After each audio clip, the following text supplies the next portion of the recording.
सक्छु चार समुद्र आज सहजै भन्ने राधाधरी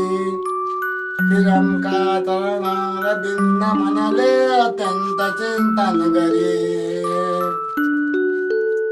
भन्छन् वीरहरूलाई तायन वीर हो परतरी पिताजी कन व्रत छु म अहिले जान्छु बडो बेगरी पापी जन पनि रामका स्मरणले संसार पारतर छता रबै काम निमित्त औँठीसँगले जान्छु दुतै हुमता क्यादर चार समुद्र तर्न सहजै पहुँचन्छु लङ्का भनी तारै पाउ जमिन विषेदसी कुदेर्दै तमासा पनि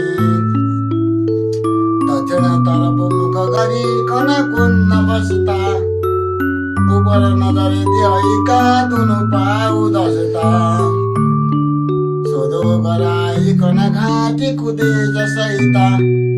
वायु शरीर हुन गए हनुमन्त सहिता